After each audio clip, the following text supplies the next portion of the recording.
Prévenir vaut mieux que guérir, dit-on. Quand on le dit aux éleveurs, ils prennent ce dicton à la légère.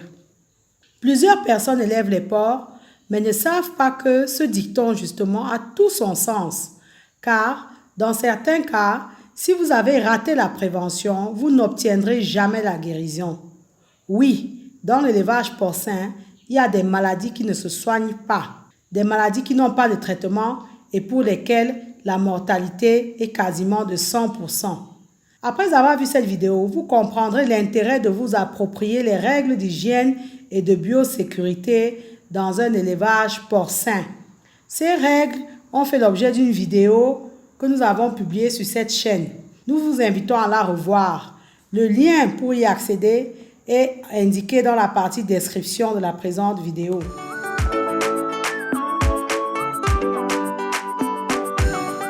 Le rouget du porc est une maladie infectieuse inoculable. C'est une zoonose que le porc peut transmettre, mais elle peut également l'être par les oiseaux, les reptiles et même les poissons. Il faut savoir qu'une zoonose est une maladie infectieuse ou parasitaire transmissible d'un animal vertébré à l'homme. Donc, tous ceux qui sont des animaux vertébrés, les porcs, chiens, vaches, poules, cochons, etc., peuvent transmettre certaines maladies à l'homme. Le rouget en fait partie.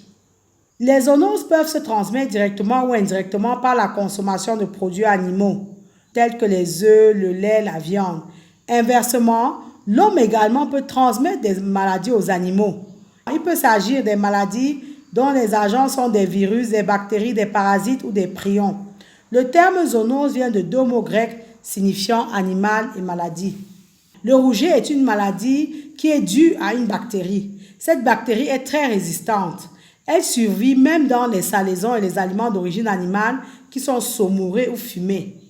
L'agent infectieux survit durant des années dans les farines animales et durant plusieurs mois dans le sol lorsque la température est basse et l'humidité élevée.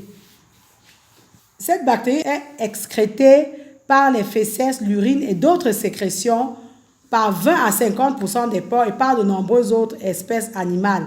C'est d'ailleurs par ce moyen-là qu'il parvient dans le sol. La bactérie peut être également contenue dans les denrées alimentaires d'origine animale.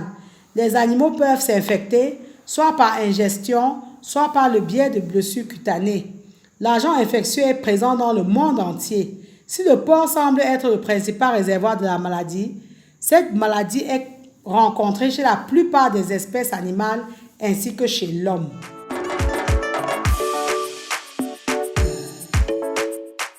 Il faut savoir que la bactérie du rouget est très présente dans le milieu extérieur et il existe de nombreux vecteurs, mais la maladie ne se déclenche qu'à la faveur d'un stress, d'un brusque changement d'alimentation chez les animaux avec lesquels elle est en contact. Favorise l'apparition de l'affection, donc l'apparition du rouget. Les voies d'inoculation sont essentiellement cutanées et intradermiques. Donc, quand vous avez les écorchures, les lésions, etc. Il existe plusieurs voies de contamination du rouget. La voie digestive, dans le cas où l'animal a ingéré des aliments contaminés. La contamination directe, oronasale ou cutanée, par contact avec une lésion cutanée. Et une transmission possible par les tiques et les insectes piqueurs. On décrit trois principales formes de rouget chez le porc. Une forme subaiguë, une forme aiguë et une forme chronique. Donc, la maladie peut présenter des évolutions variées avec des symptômes différents.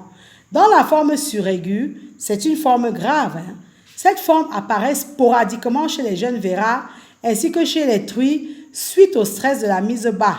Les signes typiques sont la fièvre et les changements de couleur de la peau qui deviennent bleuâtre, rougeâtre dans les régions où la peau est mince. Les animaux peuvent mourir en quelques heures. Dans la forme aiguë du rouget, celle avec une gravité moyenne, on constate que les animaux présentent des altérations cutanées caractéristiques, principalement aux oreilles, au groin, au cou ou sur le dessus du corps. Avec le temps, il peut y avoir une nécrose de la peau des oreilles, de la queue et des membres. Sans traitement, la plupart des animaux meurent. Cette forme aiguë est la conséquence de la forme suraiguë. On a également une forme chronique ou bénigne du rouget. Cette forme apparaît principalement chez les verras et les porcelets. Elle provoque des inflammations des articulations, principalement des jarrets. Il y a une enflure, une boiterie Avec la forme bénigne, on observe des renflements rouges de la peau en forme de briques sur les flancs et sur le dos. La maladie peut s'accompagner d'avortements et d'inflammation des articulations. Les lésions caractéristiques de la maladie sont des lésions cutanées superficielles de forme géométrique.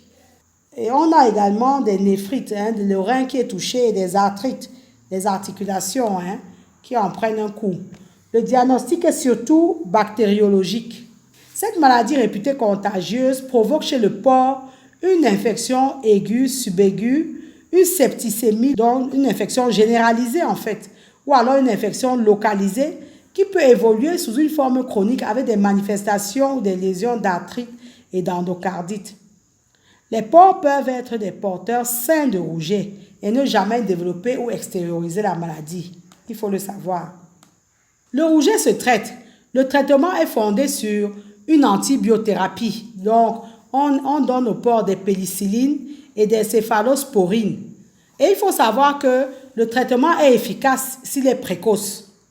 Mais, malgré tout, il faut être conscient que le traitement par injection de pénicilline n'est pas toujours efficace. Par contre, sachez qu'il existe un vaccin très efficace contre le rouget, dont la prévention est le véritable moyen de lutter contre cette maladie. Elle consiste à vacciner les animaux, tous vos animaux, notamment les truies. Les vaccins existent, mais ils ne protègent pas les animaux contre l'évolution chronique du rouget et peuvent même favoriser l'apparition d'arthrite. Donc, encore une fois, prévenir vaut mieux que guérir.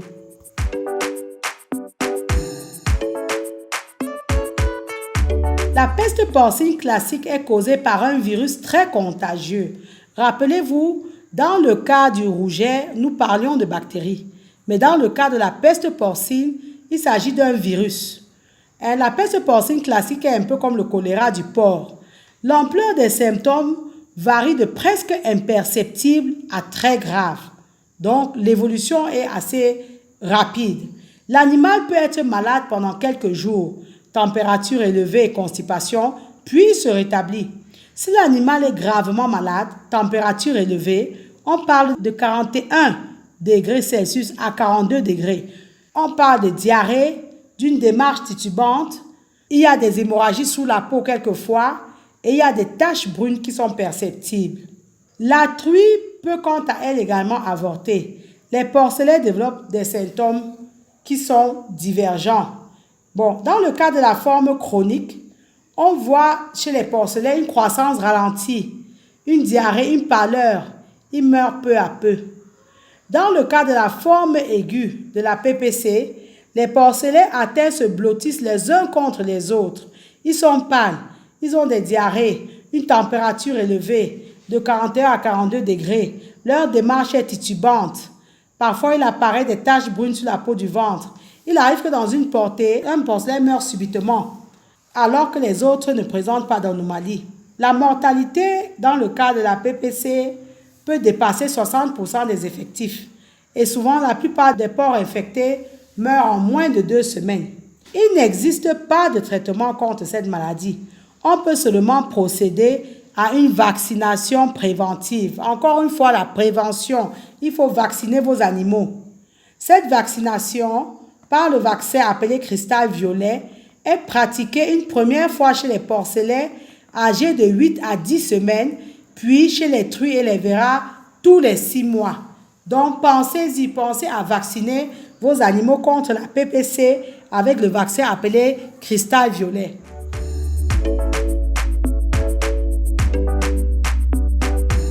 La peste porcine africaine, c'est la maladie redoutable et redoutée de tous les éleveurs de porcs. Elle est mortelle à 100%. Elle décime votre cheptel en un temps record. Elle diffère de la peste porcine classique.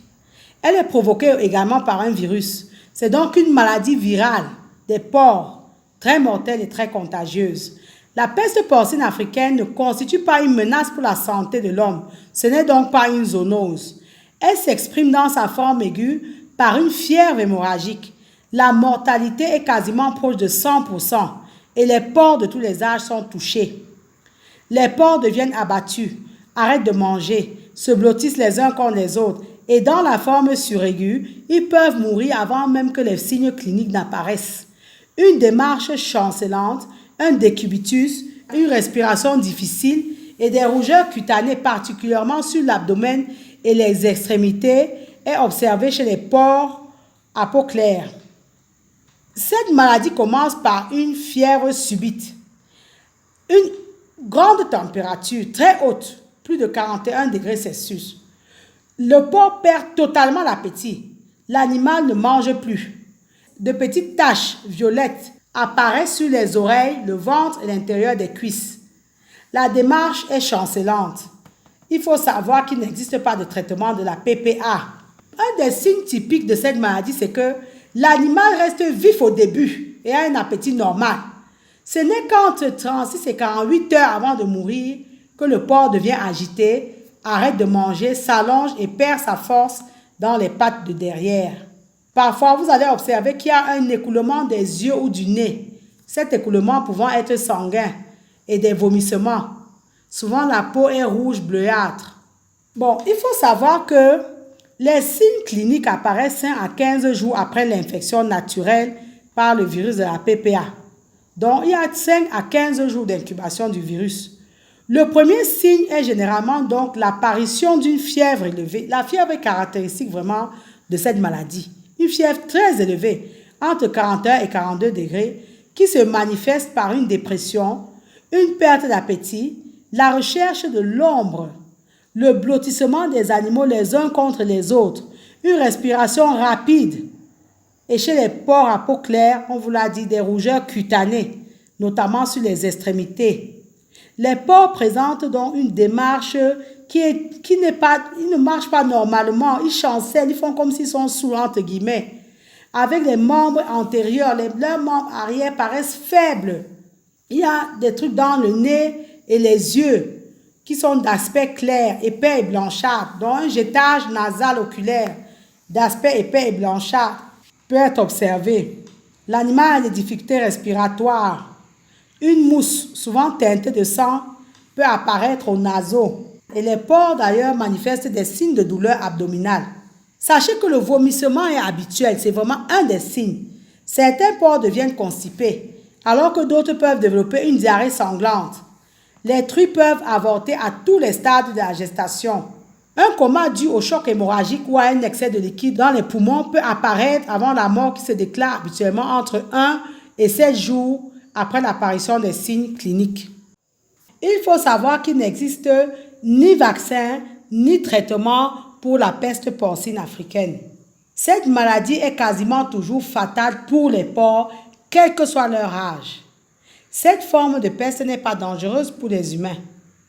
La PPA constitue une menace majeure pour le développement de l'industrie porcine africaine.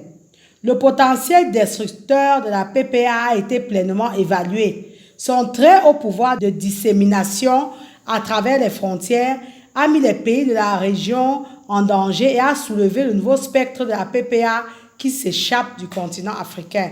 C'est une maladie d'importance stratégique croissante en matière de sécurité alimentaire et de sources de revenus familiaux.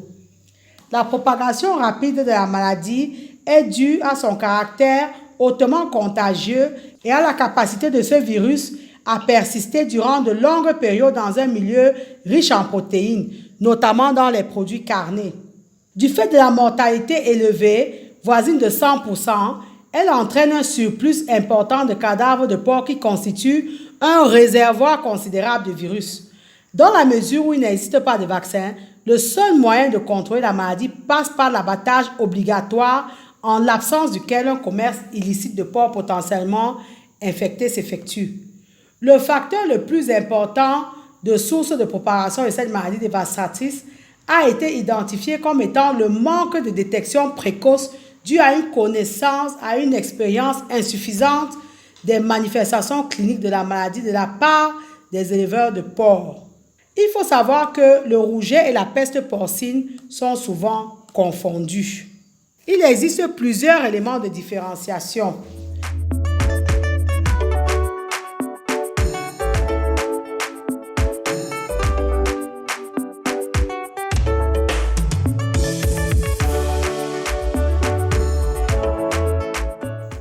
le dira jamais assez, prévenir vaut mieux que guérir. L'entretien d'un bon état sanitaire du troupeau est l'une des clés du succès. Il faut entourer et isoler votre porcherie loin des lieux d'habitation. Nettoyez votre porcherie tous les jours, ainsi que vos porcs. Évitez les visites fréquentes des personnes étrangères dans votre ferme. La ferme n'est pas un zoo. Ne pas autoriser les acheteurs de porcs à entrer à l'intérieur de votre porcherie. Ne jamais utiliser vos verras dans d'autres fermes, ni accepter de saillir les truies d'autres fermiers. Que chacun ait ses reproducteurs. Évitez de distribuer les aliments moisis, les déchets des poubelles, les restes des restaurants à vos animaux. Prévoir systématiquement une pédiluve contenant un désinfectant à l'entrée de chacun de vos bâtiments. Il faut savoir que la PPA est une maladie à déclaration obligatoire.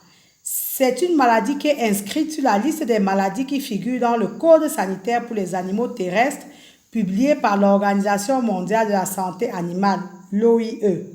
Donc, c'est une maladie à notification obligatoire.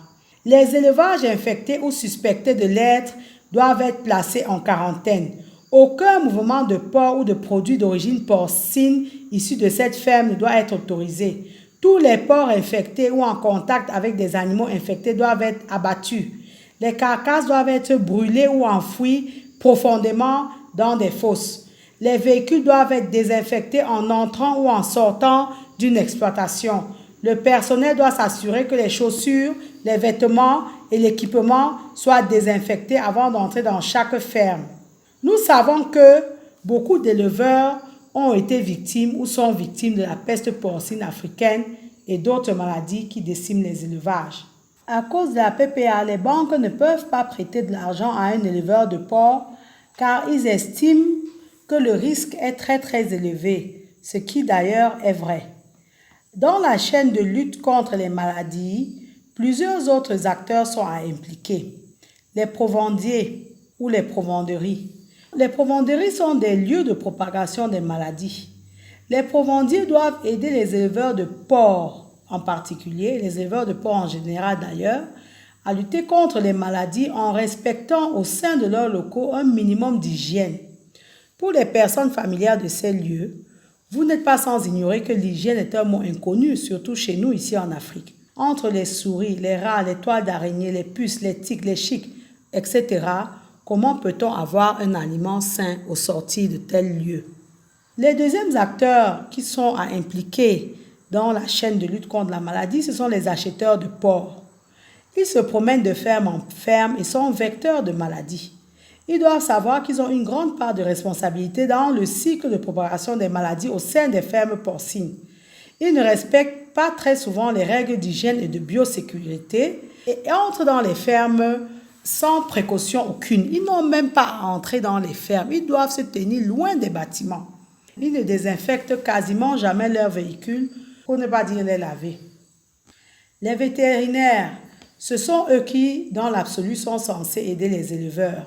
Mais vous verrez qu'ils passent de ferme en ferme sans respecter le minimum de règles d'hygiène et de biosécurité nécessaires. Vous allez voir certains avec des tenues et bottes sales. Ne leur demandez pas de changer de tenue complète, combinaison et bottes avant d'entrer dans une autre ferme s'ils sortent d'une autre. Ils vous demanderont si c'est vous qui les aidez à laver. Tous les acteurs de la filière porcine doivent contribuer à aider les éleveurs à lutter contre les maladies, dont la peste porcine africaine qui n'a ni traitement ni vaccin. Il y va de la survie de la filière. Aux éleveurs de véritablement se former et se professionnaliser, car ce sont les éleveurs amateurs qui, en partie par leur comportement et leur négligence en termes d'hygiène et de biosécurité, fragilisent toute la filière. Nous espérons vous avoir convaincu qu'il est capital de respecter les règles d'hygiène et de biosécurité pour éviter les maladies dans votre élevage. Si vous n'avez pas encore regardé la vidéo que nous avons faite sur ce sujet, nous vous invitons à le faire. Le lien figure dans la partie description de cette vidéo. Prévenir vaut mieux que guérir. Travaillez à la prévention des maladies. Parce que quelquefois, en ce qui concerne la guérison, il peut être tard. Si cette vidéo vous a été utile, dites-le nous en commentaire. Abonnez-vous à Agri TV Web pour ne pas manquer nos vidéos sur l'entrepreneuriat agricole en général. Comme vous le savez déjà, savoir est le point de départ et agir fait toute la différence. Maintenant que vous savez, place à l'action.